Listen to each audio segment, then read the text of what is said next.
Guten Tag. Hier sind die Nachrichten für Deutschlernende vom 2. Oktober 2025. Israel stoppt Hilfsflotte für Gaza. Die israelische Marine hat mehr als 10 Schiffe einer internationalen Flotte gestoppt. Diese Schiffe wollten Hilfsgüter in den Gazastreifen bringen. Die Aktion heißt Global Summit Flotilla. Insgesamt gehören über 40 Boote mit rund 500 Menschen dazu, darunter auch Abgeordnete, Anwälte und die Klimaaktivistin Greta Thunberg. Laut den Organisatoren wurden 13 Schiffe angehalten. Etwa 30 Boote fahren aber weiter durchs Mittelmeer. Ziel der Flotte ist es, die israelische Blockade des Gazastreifens zu durchbrechen und Lebensmittel sowie Medikamente zu liefern. Israel erklärt, die Flotte kann ihre Hilfsgüter auch in anderen Häfen abgeben, nicht direkt im Gazastreifen. Griechenland sperrt Social Media für Kinder. Ab Ende Oktober dürfen Kinder und Jugendliche in Griechenland unter 16 Jahren keine sozialen Medien mehr nutzen. Betroffen sind Plattformen wie TikTok, Instagram, Facebook und X. Das Verbot wird über die staatliche App Kids Wallet umgesetzt. Die App erkennt automatisch, ob ein Handy einem Minderjährigen gehört und blockiert dann den Zugang. Ziel ist es, Kinder vor Sucht, Gewalt und sexuellen Inhalten zu schützen.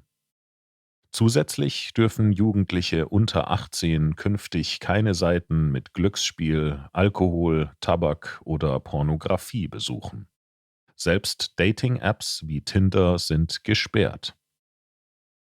Die Regierung nennt das einen Meilenstein für die psychische Gesundheit von Kindern. Langfristig sollen solche Regeln in der ganzen EU gelten. Ein digitaler Ausweis zur Alterskontrolle soll bis 2026 eingeführt werden.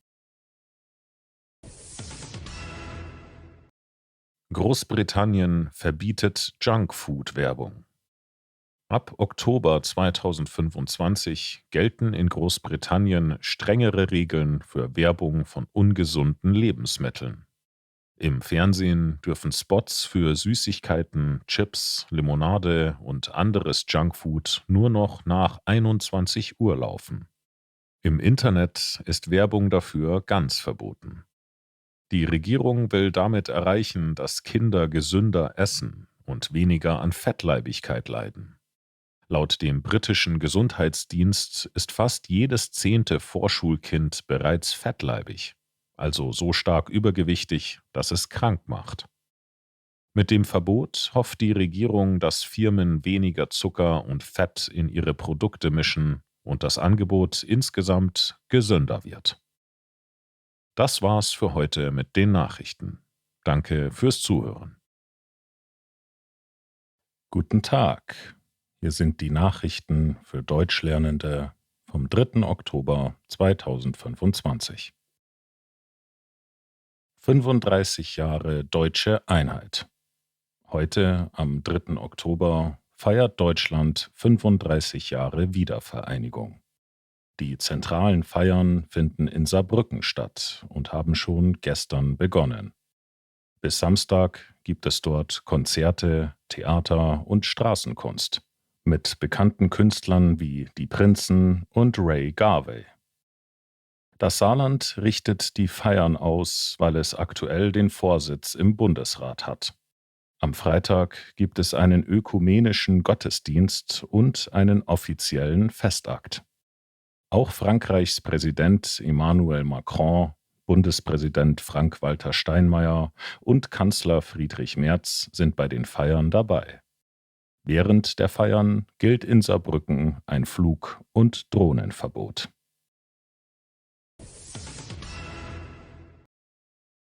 Angriff vor Synagoge in Manchester. In Manchester hat es einen Angriff vor einer Synagoge gegeben. Mindestens 2 Menschen sind getötet worden. 3 weitere sind verletzt. Die Polizei hat den mutmaßlichen Täter erschossen. Er ist vermutlich tot. Der Angriff ist vor der Heaton Park Synagogue im Stadtteil Crumpsall passiert. Der Täter soll mit seinem Auto absichtlich in eine Menschenmenge gefahren sein. Außerdem hat er mit einem Messer angegriffen. Die Hintergründe sind noch unklar.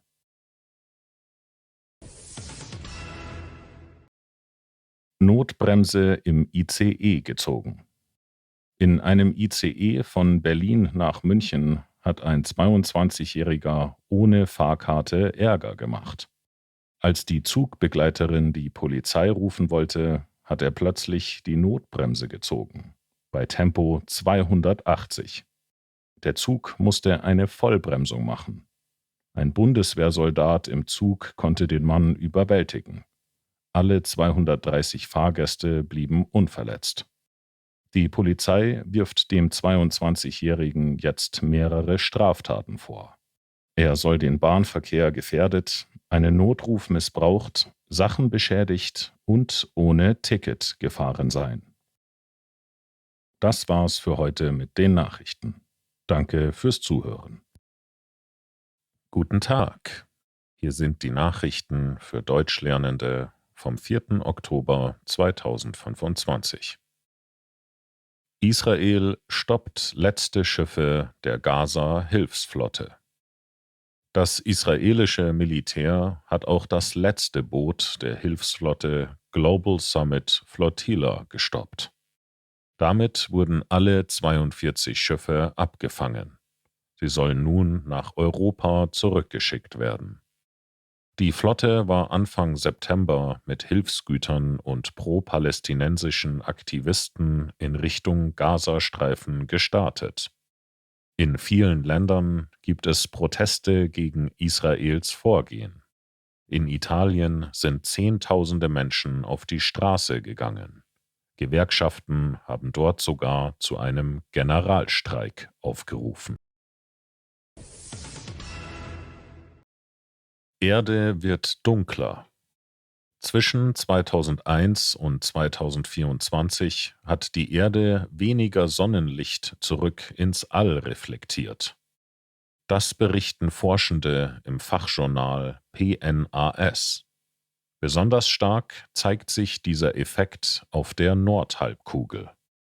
Ein Team der NASA hat Satellitendaten ausgewertet und dabei erstmals große Unterschiede zwischen Nord- und Südhalbkugel entdeckt. Sexuelle Belästigung auf dem Oktoberfest. Das Oktoberfest steht für Party, Spaß und gute Laune. Doch für viele Frauen gibt es auch eine unschöne Seite. Besonders betroffen sind die Bedienungen in den Festzelten. Sie müssen den ganzen Tag freundlich bleiben, Bier ausschenken und nah an den Gästen arbeiten. Dabei erleben viele von ihnen unangenehme Situationen. Laut einer Studie hat jede dritte Wiesenbedienung schon sexuelle Belästigung erfahren. Viele Frauen berichten, dass sie von Gästen unangenehm berührt wurden. Andere erzählen, dass sie Beleidigungen oder anzügliche Sprüche hören mussten. US-Rapper Diddy muss ins Gefängnis. US-Rapper Sean Diddy Combs ist in New York zu 4 Jahren und 2 Monaten Haft verurteilt worden. Er soll Frauen mit Drohungen und Gewalt zu Drogen- und Sexpartys gezwungen haben. Außerdem muss er $500.000 Strafe zahlen. Das war's für heute mit den Nachrichten. Danke fürs Zuhören. Guten Tag. Hier sind die Nachrichten für Deutschlernende vom 13. Oktober 2025. Hamas lässt erste Geiseln frei. Im Gazastreifen hat die Hamas mit der Freilassung von Geiseln begonnen. Nach Angaben der israelischen Armee sind 7 Menschen inzwischen in Sicherheit. Sie wurden vom Roten Kreuz übernommen und später an das israelische Militär übergeben. Die Geiseln waren beim Hamas-Angriff am 7. Oktober 2023 verschleppt worden. Ihre Freilassung ist Teil eines Abkommens zwischen Israel und der Hamas. Im Gegenzug will Israel rund 2000 palästinensische Gefangene freilassen. Die befreiten Geiseln werden nun in Krankenhäusern untersucht und betreut.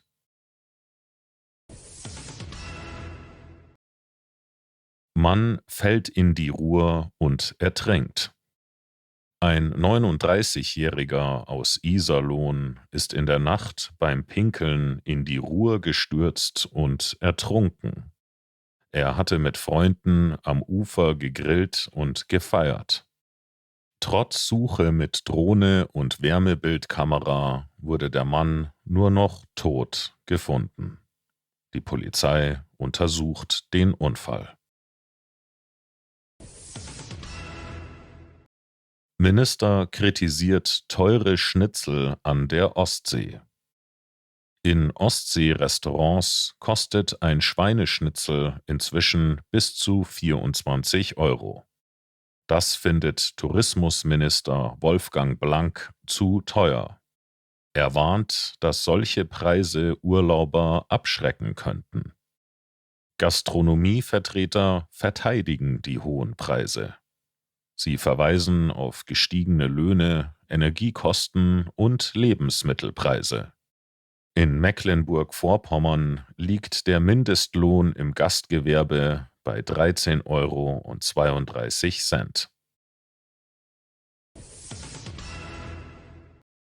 Norwegisches Dorf lockt mit kostenlosen Wohnungen. Das kleine Dorf Kokkelf in Norwegen hat nur noch rund 80 Einwohner. 2017 waren es 135. Um neue Bewohner zu gewinnen, bietet die Gemeinde Hammerfest nun kostenlose Wohnungen an. Im ersten Jahr zahlen Mieter nichts, danach nur die Hälfte der Miete. Ziel ist es, vor allem Familien mit Kindern in die Region zu holen. In anderen Dörfern Norwegens hat dieses Modell bereits Erfolg gehabt.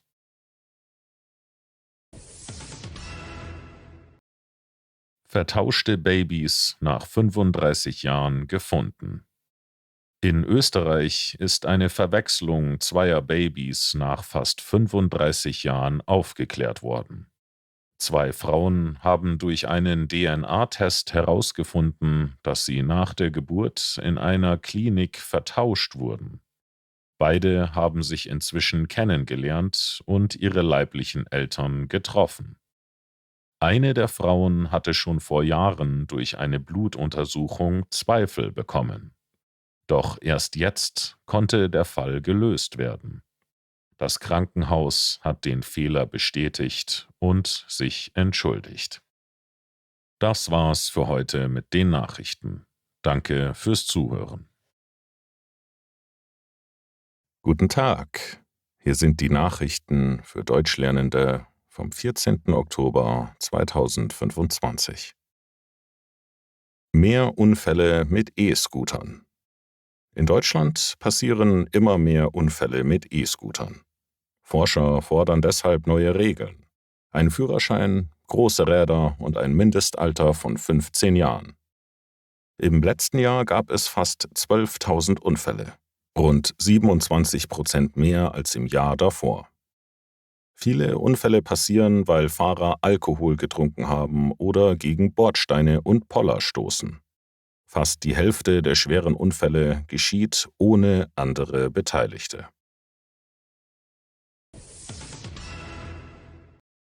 Weltweit weniger Wald.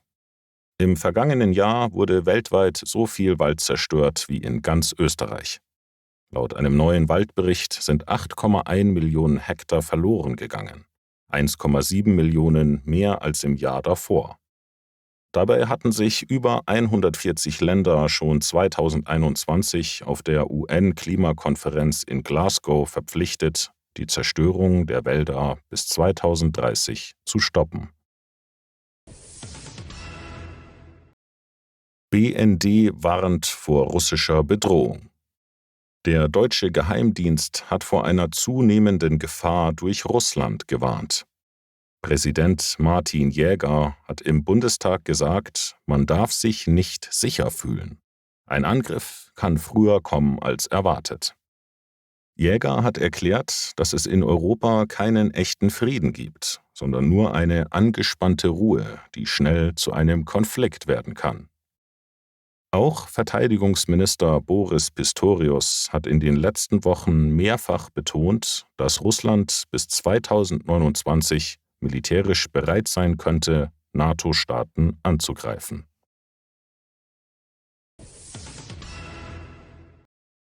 Prada übernimmt Versace. Die Europäische Kommission hat den Kauf des Modehauses Versace genehmigt. Der Käufer ist der italienische Luxuskonzern Prada.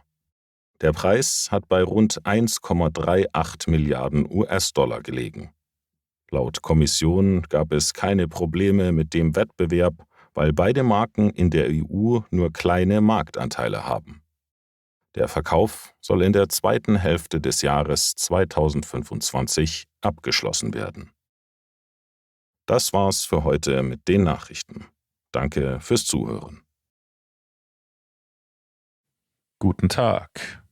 Hier sind die Nachrichten für Deutschlernende vom 15. Oktober 2025. Mehr Alkohol, mehr Krebsfälle in der EU. In der Europäischen Union wird im weltweiten Vergleich am meisten Alkohol getrunken. Laut der Weltgesundheitsorganisation WHO ist Krebs hier inzwischen die häufigste Todesursache. Im Jahr 2020 gab es in der EU über 111.000 neue Krebsfälle, die durch Alkohol verursacht wurden. Mehr als 93.000 Menschen sind an den Folgen gestorben. Die WHO empfiehlt strengere Regeln. Höhere Steuern auf Alkohol, Werbeverbote und ein höheres Mindestalter. Das soll helfen, den Alkoholkonsum und damit das Krebsrisiko deutlich zu senken.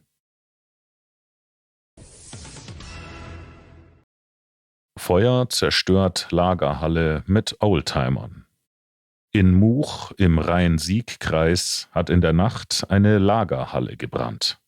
Die Feuerwehr wurde gegen 2 Uhr alarmiert und konnte das Feuer unter Kontrolle bringen. In der Halle waren landwirtschaftliche Geräte und mehrere Oldtimer untergebracht.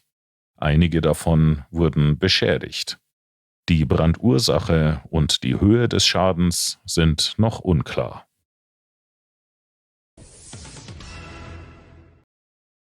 Neue Euro-Banknoten ab 2028 geplant. In Deutschland wird immer noch gern bar bezahlt. Mehr als die Hälfte aller Einkäufe wird mit Münzen und Scheinen gemacht. Jetzt plant die Europäische Zentralbank neue Euro-Banknoten. Seit dem Sommer werden in ganz Europa Designideen gesammelt. Ab 2028 sollen die neuen Scheine erscheinen. Noch ist offen, welche Motive darauf zu sehen sein werden.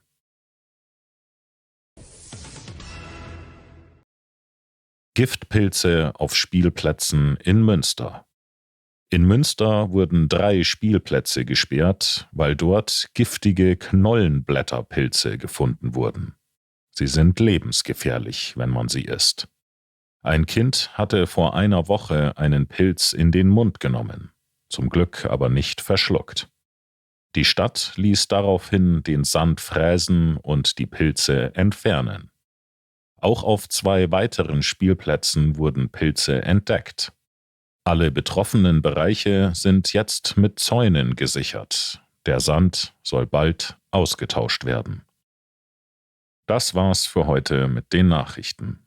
Danke fürs Zuhören. Guten Tag. Hier sind die Nachrichten für Deutschlernende vom 16. Oktober 2025. 90-Jährige schließt Studium ab. Marriott McFarland aus Irland hat mit 90 Jahren ihren Abschluss in englischer Literatur gemacht. Bei der Feier der Open University in Belfast war sie die älteste Absolventin unter mehr als 300 Studierenden. Schon in den 1960er Jahren hatte sie in Dublin studiert, doch damals hatte sie wegen der Liebe abgebrochen. Nach einem Autounfall hat sie sich entschieden, das Studium fortzusetzen und es jetzt erfolgreich beendet. Mehr junge Ukrainer kommen nach Deutschland.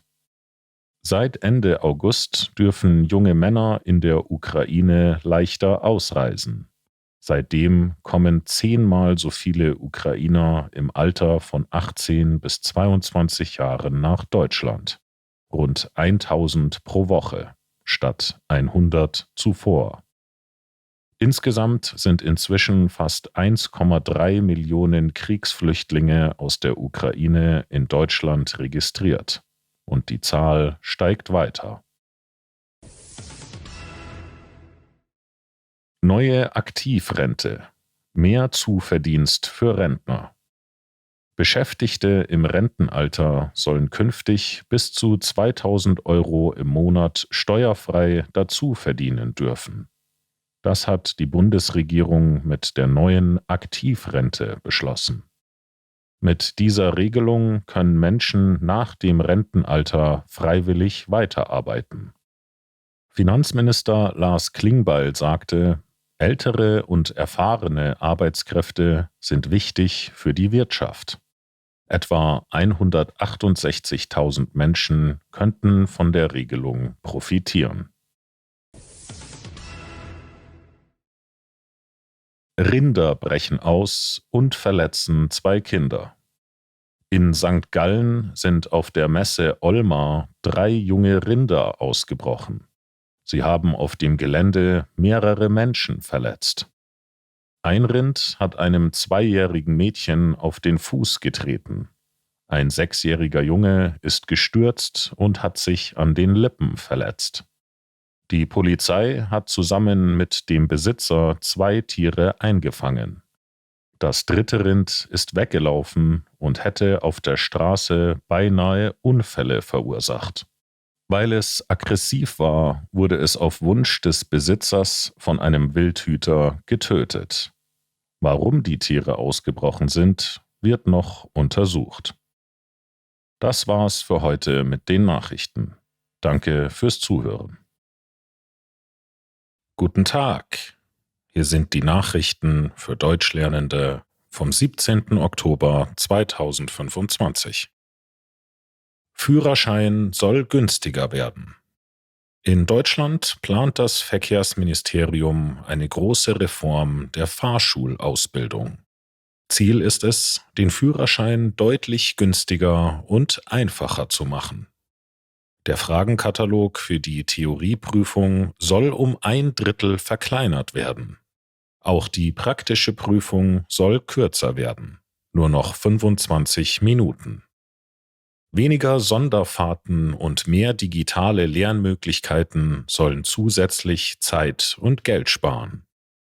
Fahrschulen müssen künftig ihre Preise und Durchfallquoten online zeigen, damit man besser vergleichen kann. Außerdem prüft das Ministerium, ob Eltern beim Üben helfen dürfen. Derzeit kostet ein Führerschein der Klasse B im Schnitt rund 3.400 €. Durch die Reform könnten Fahrschüler mehrere 100 € sparen.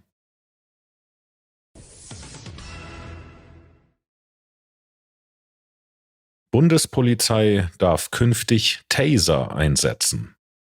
Die Bundespolizei darf in Zukunft in ganz Deutschland Taser benutzen. Der Bundestag hat am Donnerstag eine entsprechende Gesetzesänderung beschlossen. Damit dürfen Polizisten neben Schlagstöcken und Schusswaffen nun auch Elektroimpulsgeräte einsetzen. Ein Taser gibt aus kurzer Entfernung Stromstöße ab und kann eine Person kurzzeitig bewegungsunfähig machen. Die Regierung erklärt, dass der Taser helfen soll, Gewalt zu verhindern und Schusswaffen nur als letztes Mittel einzusetzen.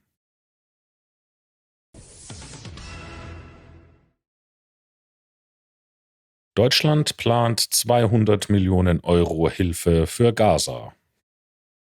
Deutschland will kurzfristig mindestens 200 Millionen Euro Soforthilfe für den Gazastreifen bereitstellen.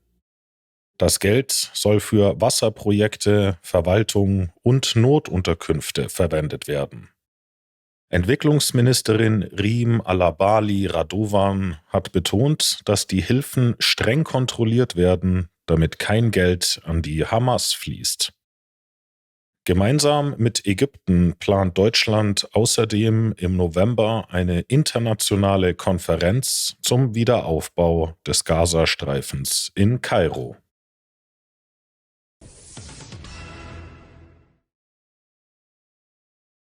Waymo plant Robotaxis in Europa. Die Google-Firma Waymo will ab 2026 selbstfahrende Taxis in Europa einsetzen. Zuerst in London. Dafür braucht das Unternehmen noch Genehmigungen.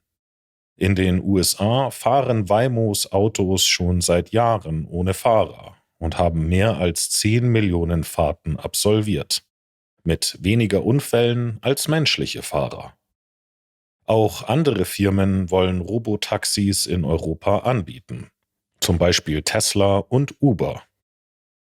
Tesla setzt dabei nur auf Kameras statt auf teure Sensoren. Ein umstrittenes Konzept. Das war's für heute mit den Nachrichten. Danke fürs Zuhören. Guten Tag. Hier sind die Nachrichten für Deutschlernende vom 20. Oktober 2025. Demo gegen Merz-Aussagen zu Migration. In Berlin haben viele Menschen am Brandenburger Tor gegen Rassismus demonstriert. Der Grund waren Aussagen von Kanzler Friedrich Merz über Migration und das Stadtbild. Die Organisatoren haben gesagt, dass etwa 5000 Menschen dabei waren. Die Polizei hat aber nur rund 1800 gezählt. Die Demo ist friedlich geblieben. Viele Teilnehmende haben Merz vorgeworfen, sich nicht klar genug von der AfD zu distanzieren. Auch der Deutsche Gewerkschaftsbund hat eine Entschuldigung von Merz gefordert. Seine Parteikollegen Thorsten Frey und Jens Spahn haben ihn verteidigt.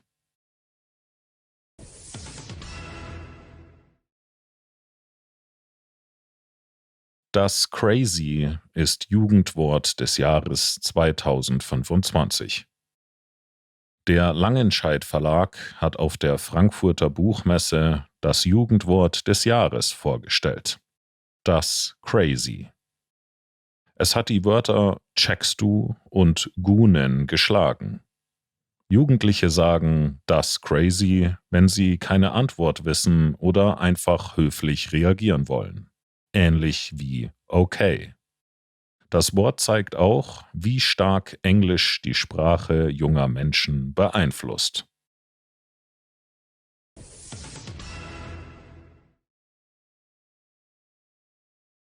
Flugzeugunglück in Hongkong. In Hongkong hat es in der Nacht zu Montag ein schweres Unglück gegeben. Ein Frachtflugzeug aus den Vereinigten Arabischen Emiraten ist nach der Landung von der Startbahn abgekommen und mit einem Bodenfahrzeug zusammengestoßen. Das Flugzeug und das Fahrzeug sind danach ins Meer gestürzt. 2 Menschen in dem Bodenfahrzeug sind dabei gestorben. Die 4 Crewmitglieder des Flugzeugs wurden gerettet und ins Krankenhaus gebracht.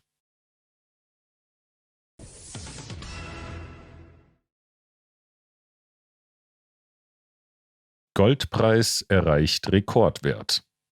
Der Goldpreis hat zum ersten Mal die Marke von $4.000 überschritten.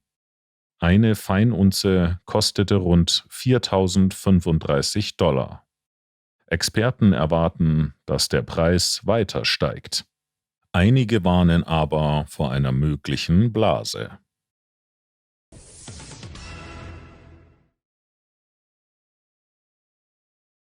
Hamburg erhöht Strafen für Müll.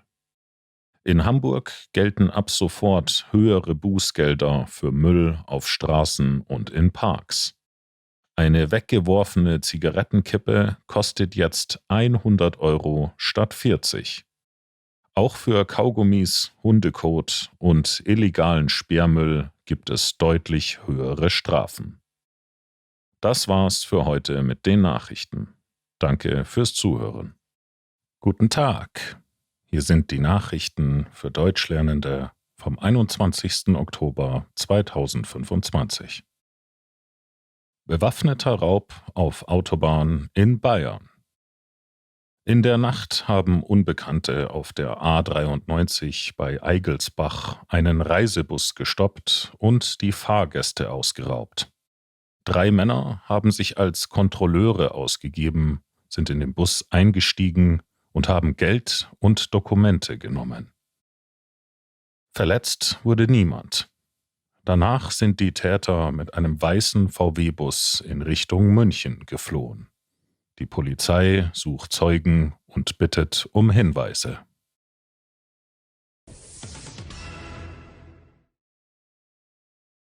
Mehr Schwarzfahrer in Hamburg. In Hamburg ist die Zahl der Schwarzfahrer im 3. Quartal um fast 7% gestiegen. Kontrolleure des HVV haben über 53.000 Menschen ohne gültiges Ticket erwischt. Der Schaden durch Schwarzfahren lag im ersten Halbjahr bei rund 16 Millionen €. Die CDU fordert nun strengere und häufigere Kontrollen.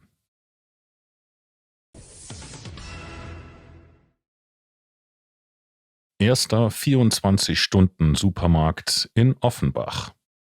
In Offenbach hat der erste Supermarkt eröffnet, der rund um die Uhr geöffnet ist. Das Geschäft ist vor allem für Menschen gedacht, die nachts oder sehr früh arbeiten, sagt Davide Spieker von der Firma Unique. Die Mitarbeiter bekommen nachts 30% mehr Lohn steuerfrei und zusätzlich einen Bonus. Die Gewerkschaft Verdi kritisiert das Konzept. Sie meint, solche Märkte sind nicht nötig und könnten andere Geschäfte verdrängen.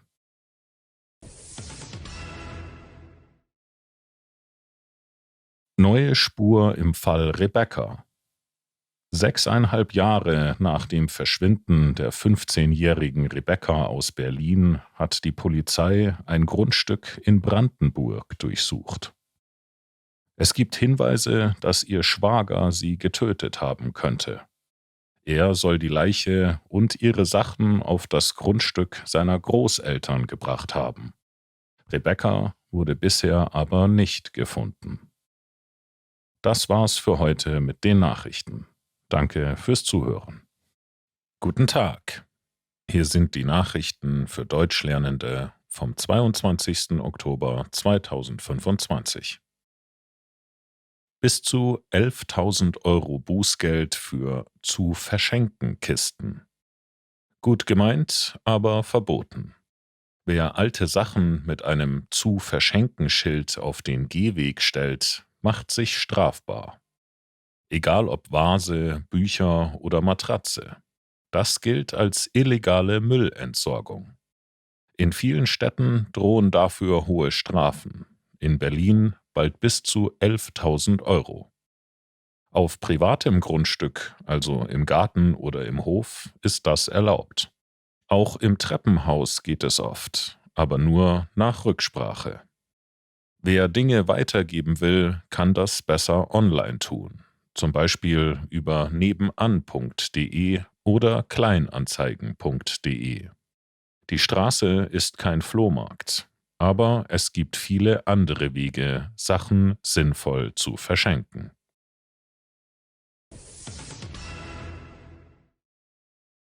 26.000 € Strafe wegen Wuchermiete. In Berlin hat eine Vermieterin für eine Wohnung mit 38 Quadratmetern fast das Dreifache der normalen Miete verlangt. Die Mieterin hat sie beim Wohnungsamt gemeldet. Der Bezirk hat im Oktober 2025 ein Bußgeld von über 26.000 € verhängt. Außerdem muss die Vermieterin mehr als 22.000 € überhöhte Miete zurückzahlen.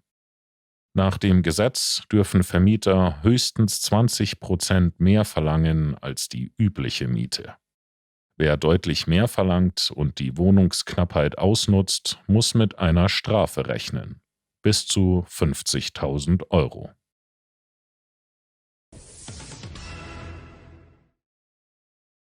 Kind kauft Spiele für 34.000 €.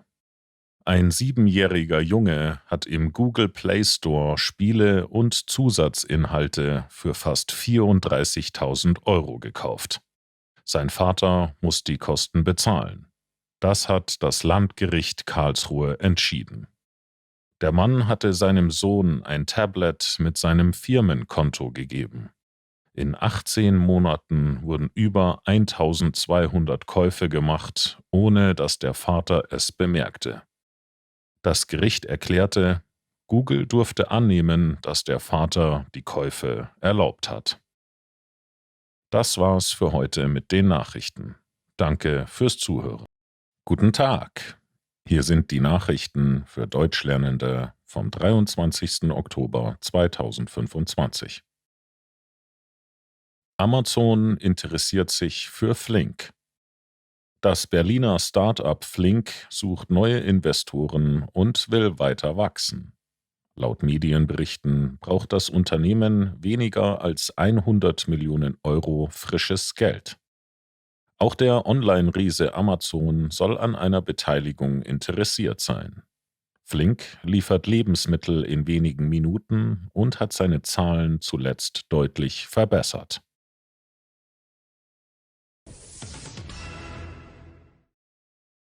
Lieferando-Fahrer streiken in ganz Deutschland. Am Donnerstag könnte euer Essen später kommen.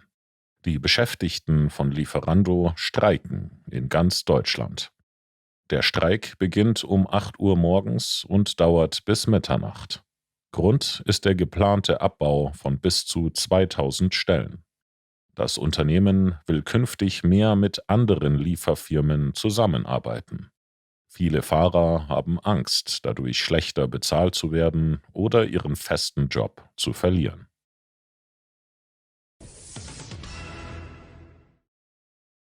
Schweiz plant Reiseverbot für Asylsuchende. In der Schweiz sollen Asylsuchende und vorläufig aufgenommene Personen bald nicht mehr ins Ausland reisen dürfen. Auch nicht in andere europäische Länder oder in ihr Heimatland. Nur in Ausnahmefällen soll eine Reise erlaubt sein, zum Beispiel bei einem Todesfall oder einer schweren Krankheit in der Familie. Reisen in das Herkunftsland können genehmigt werden, wenn es um Eigentum, Schule oder Arbeit geht. Geflüchtete aus der Ukraine sind vom Verbot ausgenommen. Sie dürfen sich bis zu 15 Tage pro Halbjahr in der Ukraine aufhalten.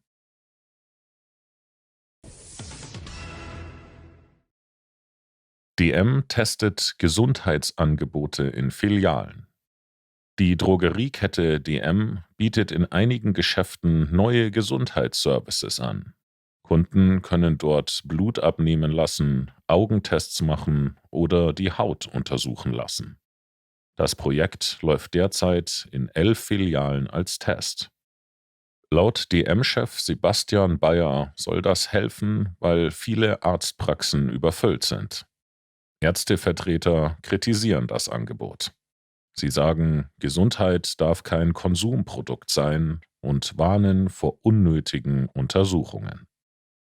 Das war's für heute mit den Nachrichten. Danke fürs Zuhören. Guten Tag. Hier sind die Nachrichten für Deutschlernende vom 24. Oktober 2025. Frau stiehlt ganzen Zigarettenautomaten. In Hückelhofen in Deutschland hat eine Frau einen kompletten Zigarettenautomat gestohlen. Die Polizei ist überrascht. Normalerweise werden Automaten aufgebrochen oder gesprengt, aber nicht komplett mitgenommen. Warum die Frau den Automaten gestohlen hat, ist noch unklar. Die Polizei ermittelt.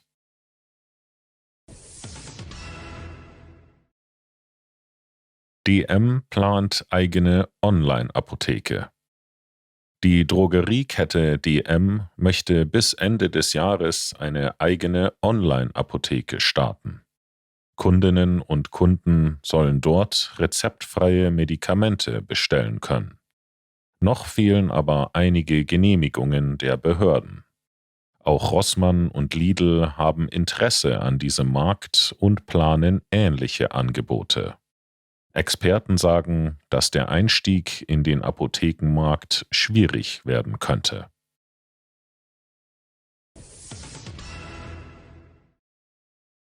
EU will Altersgrenzen für soziale Medien.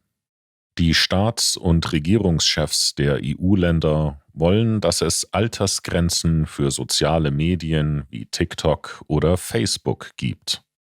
Sie sagen, dass Kinder und Jugendliche besser im Internet geschützt werden müssen. Trotzdem wollen die Länder selbst über die Regeln entscheiden, nicht Brüssel. Auch EU-Chefin Ursula von der Leyen unterstützt die Idee. Eine Expertengruppe soll bis Ende des Jahres Vorschläge machen. Als Vorbild gilt Australien. Dort dürfen Jugendliche solche Plattformen bald erst ab 16 Jahren nutzen. Die EU arbeitet außerdem an einer App, mit der das Alter online überprüft werden kann.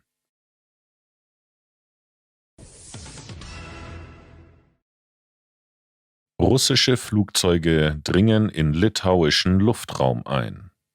In Litauen sind 2 russische Militärflugzeuge kurz in den Luftraum des Landes eingedrungen.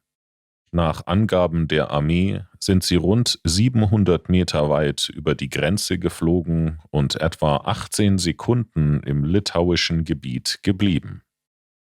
Präsident Gitanas Nausėda hat das einen klaren Verstoß gegen das Völkerrecht genannt. Er sagte, dass Litauen seine Luftverteidigung stärken muss. In den letzten Wochen gab es schon mehrere ähnliche Vorfälle, auch über Estland und Lettland. Das war's für heute mit den Nachrichten. Danke fürs Zuhören. Guten Tag, hier sind die Nachrichten für Deutschlernende vom 27. Oktober 2025. Kater fährt 160 Kilometer auf Autodach mit. In den USA hat eine Familie aus Pennsylvania eine Überraschung erlebt. Ihr Kater Ray Ray hat sich heimlich auf das Autodach gesetzt. Die Familie ist dann rund 160 Kilometer gefahren, ohne ihn zu bemerken. Erst 2 Stunden später haben sie den Kater entdeckt. Zum Glück ist nichts passiert. Eigentlich sollte Ray Ray zu Hause bleiben. Die Familie war auf dem Weg zu einem Marathon in New Hampshire. Nach dem Schreck durfte Ray Ray mit ins Auto steigen.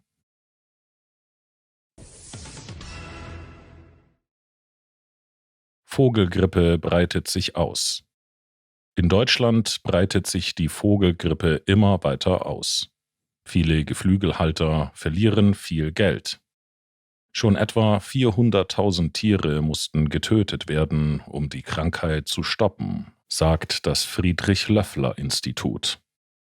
Am stärksten betroffen sind Betriebe im Norden und Osten Deutschlands. Vor allem in Mecklenburg-Vorpommern und Brandenburg wurden sehr viele Tiere getötet. Dort mussten über 150.000 Hühner in 2 großen Betrieben vernichtet werden. Experten warnen, dass die Lage wieder sehr ernst werden könnte. Ähnlich wie vor ein paar Jahren im Winter 2020-2021. Damals mussten in Deutschland mehr als 2 Millionen Tiere getötet werden.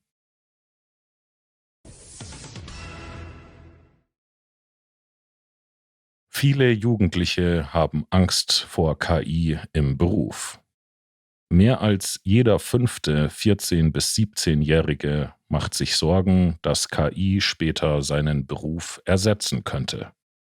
Im Jahr 2023 hatten weniger Jugendliche diese Angst. Ein Teil der Jugendlichen ist aber entspannt. 23% glauben überhaupt nicht, dass KI ein Problem ist. 46% sagen eher nicht.